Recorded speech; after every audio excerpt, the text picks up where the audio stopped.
Lá a notícia que surpreendeu o mundo. O grupo radical islâmico Talibã pediu à Rússia para fazer parte do BRICS e participar da reunião de cúpula.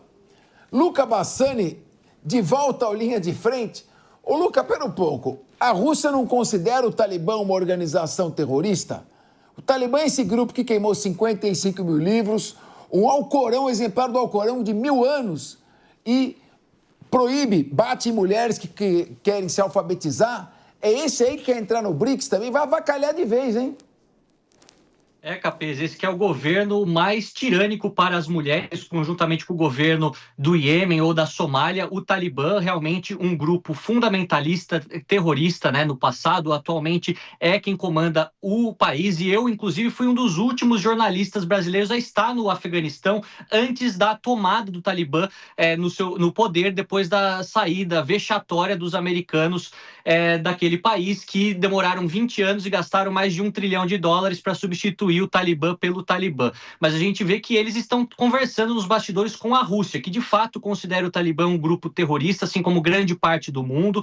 Nenhum país soberano reconhecido nas Nações Unidas reconhece o Talibã como representante oficial do Afeganistão, mas eles querem entrar para o BRICS mostrando uma versão mais light, mais moderada, enquanto que no fundo nós sabemos que as mulheres são espancadas e estupradas e impedidas de estudar e trabalhar, tendo um dos governos, como eu disse, mais cruéis para as mulheres em todo o mundo. Inclusive, foi proibida a veiculação de seres vivos na televisão. Apenas imagens da natureza em alguns canais são permitidos. As mulheres não podem sair na rua sem um guardião masculino, não podem sair sem a burca, né, o véu islâmico, não podem usar maquiagem, não podem estudar. Então, realmente, isso só traz uma imagem ruim aos BRICS, que na sua última, no último momento em que passou por um acréscimo de países, só incluiu ditaduras. Não podemos esquecer que o Irã entrou nos BRICS, a Arábia Saudita entrou nos BRICS, também tivemos o acréscimo da Etiópia, que não é lá uma das democracias mais consolidadas do continente africano, se assim podemos dizer, entre outros países que querem entrar nos BRICS por questões econômicas. Eu advogo que o Brasil deva negociar com todos, mas no caso do Talibã e do Afeganistão, que é um país que não tem petróleo, não tem recursos naturais muito amplos e tem o governo, talvez, dos ditatoriais mais cruéis, não acredito que seria bom para o Brasil ter um país como esse dentro desta agremiação. O Brasil, que terá agora o chanceler Mauro Vieira representando o nosso país em Kazan, na Rússia, e que quer que os BRICS estabeleçam critérios claros para dizer quem pode ou não fazer parte, porque senão fica uma verdadeira bagunça. Durante essa nova rodada que acresceu mais 5 países, pouco se sabe o que deve, quais foram os critérios que podem alçar uma nação ou não a fazer parte desse grupo. Então precisa ter uma liderança da China e do Brasil, a China do aspecto econômico, o Brasil do aspecto democrático, para deixar bastante claro qual será o futuro deste bloco, que pode ser promissor, mas tendo a participação de grupos como o Talibã, realmente não tem nada a ganhar. Tem 2 minutos só, mas eu não posso deixar de perguntar. Nos BRICS, as decisões sobre ingresso de novos membros não são tomadas por consenso?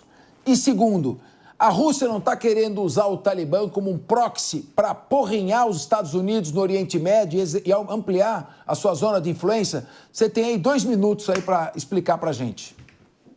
Sim, teoricamente precisa-se de uma espécie de consenso por todos os países membros para que novos países possam entrar. Então, tendo o Brasil como entrave, a Argentina também como um entrave, possivelmente o próprio Irã, que odeia o Talibã, que está na sua fronteira, como entrave, eles já não poderiam fazer parte dos BRICS. De qualquer maneira, o interesse deles, essas conversas dos bastidores, já trazem muitas manchetes negativas para o bloco.